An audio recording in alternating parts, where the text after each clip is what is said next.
Johnny suspirou enquanto passava seus olhos ao redor do cômodo. Painéis que falavam sobre a história da agricultura da cidade de Alderfield e a linha do tempo da fábrica local de tijolos não eram exatamente emocionantes. Ele sentou desleixado em um banquinho de madeira. Sabia que seus pais provavelmente ainda estavam no andar de cima do museu. Lá havia uma coleção de aquarelas de um dos artistas favoritos da mãe de Johnny. A família havia parado no pequeno museu de Alderfield, a caminho do acampamento. A última coisa que ele queria era uma discussão no primeiro dia de férias da família. Então ele apenas ficou fora do caminho, esperando no andar de baixo. Que tipo de adolescente gostaria de passear em um museu velho com seus pais? Enquanto checava seu telefone, Johnny se levantou para esticar suas pernas. Ainda não havia sinal de internet, então sem chance de checar o Facebook ou site de esportes. Ele ainda tinha pelo menos uns 40 minutos antes de se encontrar com seus pais. Era uma tarde de terça-feira, abafada e úmida no começo de julho. E o lugar estaria deserto se não fosse por algumas idosas que sussurravam em alguns cantos. A camiseta do time inglês de futebol que Johnny usava estava colada em suas costas devido ao suor. O aroma floral que estava no ar estava começando a causar dor de cabeça nele, junto com o sol que fluía pelas janelas ao redor do cômodo. Ele não via a hora de chegar no acampamento para poder jogar futebol. Até mesmo montar a tenda debaixo desse sol escaldante com seu pai reclamando de algo a cada 10 minutos seria mais interessante. Qualquer coisa seria mais interessante que ficar sentado em um velho museu cercado por um bando de velhos chatos. Johnny caminhou lentamente ao redor de alguns painéis, olhando através do vidro e lendo rapidamente os textos sobre os objetos que ali estavam. Haviam algumas coisas interessantes, como uma pequena coleção de iscas de pescaria e também algumas balas de mosquete. Mas em alguns minutos ele já havia visto todos os painéis. Então ele puxou um pequeno mapa amassado do bolso de seus shorts. A coleção de aquarelas que seus pais estavam vendo ficava no andar de cima, junto de uma exibição de moda feminina e também de algumas joias feitas à mão. Johnny balançou a cabeça, então olhou ao redor. O mapa do térreo destacava a cafeteria, o banheiro e a loja de presentes, mas tudo mais ficava embaixo do vago rótulo de exposições. Fazendo uma careta, ele guardou o mapa novamente em seu bolso. Enquanto Johnny andava, o som de seu tênis no chão de madeira soava intrusivo. E então ele tentou andar o mais silenciosamente possível, passando pelo corredor em direção à cafeteria. Algumas pinturas escuras de óleo em molduras de metal ficavam penduradas ao redor, em alguns painéis de vidro. Um relance dourado chamou a atenção de Johnny enquanto ele andava. Havia um grande painel cheio de troféus colocados orgulhosamente em uma sala, ao lado direito do corredor. Qualquer coisa relacionada a esportes era o suficiente para chamar a atenção de Johnny, então ele entrou na sala. Eram troféus de futebol, objetos dourados com alguns laços pendurados em suas asas. Liga dos Campeões, Alderfield Futebol Clube, 1965 a 1966. Vencedores do torneio Copa Alton, 1959. John Bradbury, técnico do ano, 1958 a 59. Havia outros troféus nas prateleiras de baixo e no painel ao lado. John ergueu as sobrancelhas. Ele havia ouvido falar do time de Alderfield, mas ele não se recordava onde. Talvez tinha algo a ver com essa impressionante coleção de troféus. Uma camiseta de futebol assinada estava pendurada atrás de um quadro de vidro em um dos cantos. O resto da sala estava cheio de fotos e recortes de jornais, com grandes placas de exposição, algumas desgastadas pelo sol que passava por entre as frestas da janela. Um conjunto de assentos de madeira conectados à parede chamaram a atenção de Johnny, se destacando no meio dos painéis. E então ele foi em direção a eles. Johnny olhou os assentos mais de perto. Havia 3. Já aos pedaços e encostados contra o encosto da parede, com uma liga de metal segurando-os juntos. Johnny tocou em um deles com cuidado, apenas deslizando o indicador pela madeira, empurrando-o a alguns centímetros a ponto de ouvir o ranger da madeira. Havia uma placa logo atrás deles. Estádio de futebol Alderfield. Esses 3 assentos sobreviventes pertenciam à ala esquerda do estádio de futebol de Alderfield. A ala esquerda possuía aproximadamente 2.000 assentos. Muitos foram destruídos no incêndio de 1968. Johnny parou de ler. Fogo? Deve ter sido enorme para destruir tantos assentos. Talvez houvesse mais informações sobre o incêndio, pensou Johnny. Afinal, era um museu da história da cidade. Logo ele encontrou outra placa com o título: O desastre do estádio Alderfield. E então começou a ler. Steve? De repente uma voz surgiu atrás de Johnny. Johnny se assustou e começou a se afastar da placa que estava lendo. Um homem jovem com um curto cabelo ruivo estava parado na entrada da sala. Seu rosto era de certo constrangimento e seus olhos se encontraram com os de Johnny. Me desculpe, começou o homem. Eu estava procurando meu irmão. Você se parece com ele de costas. Eu não tive a intenção de lhe assustar. Você apenas me matou de susto, só isso, disse Johnny. Sinto muito. O homem se desculpou novamente enquanto entrava na sala. Johnny voltou a ler a placa, tentando lembrar onde havia parado. Você gosta daqui? Perguntou o estranho. Novamente, Johnny se virou. O homem estava observando ele, parado de maneira estranha no meio da sala, cercado pelos painéis com os troféus. É normal, disse Johnny. Meus pais vieram ver a exibição de aquarelas. Nós viemos passar as férias próximo daqui por alguns dias. Passar as férias em Alderfield? O homem riu. Não há muito o que fazer por aqui. Enquanto ele sorria, Johnny viu que um dos dentes da frente dele estava trincado. Deu de ombros então. Meu pai quis vir para cá. Há um trem em miniatura ou algo do tipo próximo, porque ele ama esse tipo de coisa. Além disso, nós vamos para um passeio de barco amanhã, o que é legal. Aparentemente tem golfinhos por lá. Na Baía de Blackboard? Eu não sei o nome, Johnny disse. Deve ser. Você é daqui? Eu costumava morar por aqui perto. Passei muito tempo nesse museu. É um lugar legal, tranquilo.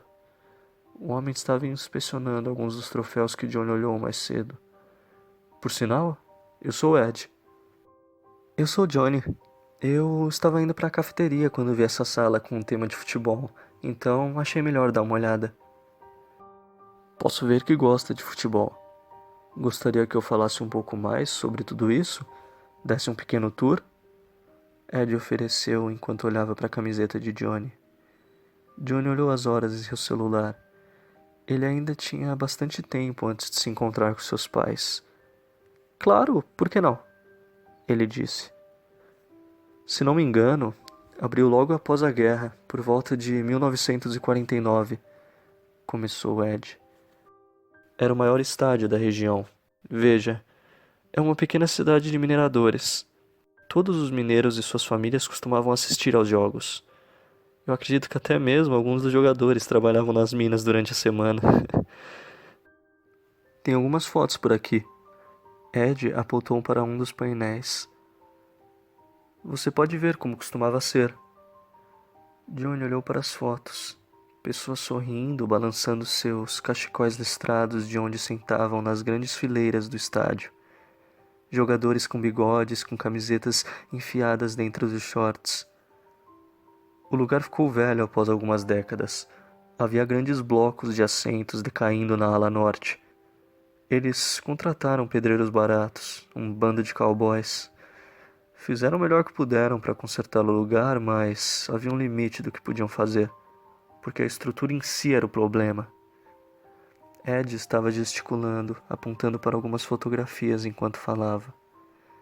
Mas nós amávamos o lugar. Não havia muito por aqui, afinal. Eu digo, você poderia ir para Blackboard para pegar caranguejos nas docas, mas para as crianças não era tão interessante. Johnny sorriu. Ele compreendeu o que Ed quis dizer. A cidade que ele morava não tinha nada além de uma velha piscina. Ed contou diversas histórias do estádio de Alderfield, de fãs e jogadores, contos de vitórias no último minuto e derrotas abaladoras. Johnny estava impressionado com o quanto ele conhecia, enquanto os dois andavam pela sala. Mas e quanto ao fogo? Johnny perguntou um pouco contido, embaraçado por interromper Ed no meio de uma de suas histórias. Bem, Ed murmurou, seu sorriso se esvaindo. Bem, isso foi uma verdadeira tragédia. Há fotos por aqui, venha. Adicionaram um vídeo também. Eu não fazia ideia de que haviam filmado, até que eu vi isso. Havia uma grande televisão pendurada na parede, cercada por placas, exibindo imagens em um loop. Chamas surgindo por detrás de uma das fileiras e logo se tornando uma fumaça preta que envolvia toda a ala. O fogo se alastrava por entre os assentos enquanto as pessoas corriam. Johnny parou e assistiu àquela cena em silêncio. As pessoas atropelavam umas às outras em pânico, jogando as crianças das laterais do estádio em chamas para a multidão embaixo. Um garoto, histérico, tinha sua jaqueta em chamas arrancada de seu corpo enquanto alguns homens o puxavam de dentro da fumaça. Foi tudo tão rápido, murmurou Ed. De um pequeno cigarro para isso. Em alguns poucos minutos. Tudo era feito de madeira e... Ele apenas balançou a cabeça e ficou em silêncio. O inferno laranja continuou a crescer. Na grama, jovens acenavam para a câmera, balançando seus cachecóis listrados, inconscientes para o desastre atrás deles. 33 pessoas mortas. E aqueles que não morreram tiveram todos os tipos de queimaduras e complicações que você pode imaginar. Isso é o que acontece após coisas do tipo. Ed tomava fôlego após cada palavra. Johnny podia ver lágrimas escorrendo do canto dos olhos do homem. Ele não queria falar nada. Talvez Ed tivesse perdido parentes no fogo, ou talvez a perda de algo tão importante para a cidade era muito para aguentar. Bem, é melhor eu ir. Eu não percebi que eu estava tagarelarando por tanto tempo. Ed disse, batendo suas mãos e encarando Johnny enquanto ele olhava para a imagem em loop. Estou surpreso pelo meu irmão não estar por aqui. Ele é um camarada engraçado, ele se parece muito com você. Mesmo peso, altura, algumas sardas. Ele deu risada e então caminhou em direção à porta da sala. Assim que pisou para fora, olhou para os dois lados do corredor. Steve? Ele chamou, ainda tentando manter o tom de voz baixo, enquanto voltava a caminhar para fora da sala. Por um momento olhou para trás. Até mais, Johnny. Ed sorriu e acenou, e então se foi. Havia outro grupo de fotografias, perto da janela que dava visão para o pequeno jardim do museu. Havia outra foto do time de futebol, parecida com as outras que Johnny já havia visto. O time de futebol de Alderfield no dia do desastre. O centroavante Brian Wilson morreu após o desastre devido a ferimentos que sofreu. Jovens amigos de 12 anos, Anthony Simons e Paul Goodman, morreram devido à inalação da fumaça quando ficaram presos no banheiro na ala norte. Geoff Carter, 27 anos, perdeu sua vida no fogo. Seu filho, Tobias, e seu cunhado Len Scott, que também foram ao jogo, sobreviveram. Havia uma dúzia de fotos parecidas, rostos sorrindo e uma história de tragédia acompanhando a imagem. Vidas cortadas naquela tarde ensolarada de 1968. Edward Cunningham, 20 anos, morreu devido a sofrimentos causados pela queda de destroços na ala oeste. Edward estava procurando por seu irmão mais novo, Steven, na hora de sua morte. Eles haviam se separado durante o fogo. Steven Cunningham 14 anos.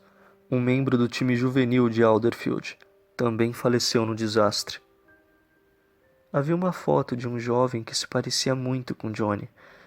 E abaixo, uma foto de um homem com um curto cabelo ondulado e ruivo e um dente trincado. Finalmente! Aí está você, Johnny. Eu pensei que havia dito que iríamos nos encontrar na cafeteria às 2:30. Disse o pai do Johnny, encostado na entrada da sala com uma certa irritação na voz. Johnny checou seu telefone. Eram apenas 2:35. Me desculpa, ele murmurou, deslizando o celular de volta para seu bolso. Perguntas surgiam em sua mente mais rápido do que ele podia acompanhar, enquanto ele olhava atônito para aquela foto. Um calafrio percorreu sua pele enquanto uma gota de suor deslizava de seu rosto em direção à sua camiseta. Seus olhos se encontraram com os de Ed Cunningham naquela foto preta e branca pendurada na parede à sua frente. Pela maneira que você estava resmungando no carro a caminho daqui, eu achei que você seria o primeiro a estar esperando perto da saída. Provocou seu pai. Desculpa, pai, eu já tô indo. Johnny abriu sua boca para dizer algo, mas ele não sabia por onde começar. Desviando seu olhar da fotografia, ele seguiu em direção à porta.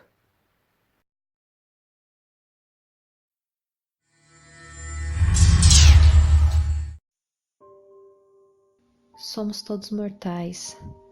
Não há sentido em negar isso. Vamos todos morrer. Isso é uma verdade. Quando nossa hora chegar, ela vai vir nos buscar. Ela é conhecida por muitos nomes. O mais comum é morte. Uma vez houve um acidente entre 1795 e 1801, onde 306 pessoas foram tiradas do rio Seine, em Paris, 16 em um dia, se eu me lembro bem. Nossa, faz tanto tempo desde que aconteceu, minha memória está um pouco densa. No entanto, eu me lembro de algumas coisas bem claramente, coisas interessantes que eu presenciei ao longo dos anos como um espírito nesse mundo de mortos. Primeiro, a morte sem dúvidas odeia o seu trabalho. Compreensível, considerando que vocês humanos e seus feitos infames causam tantas mortes entre vocês e outras espécies.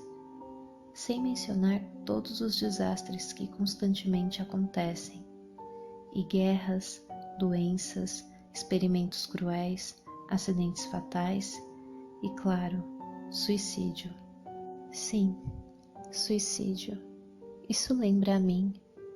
Foi assim que eu morri. Não me lembro exatamente quando, mas sei que eu causei muita confusão, levando em consideração que ninguém podia me reconhecer. Me desculpe, devo explicar quem sou eu, ou quem eu costumava ser. Eu era uma garota solitária, desconhecida pela maioria e amada por ninguém.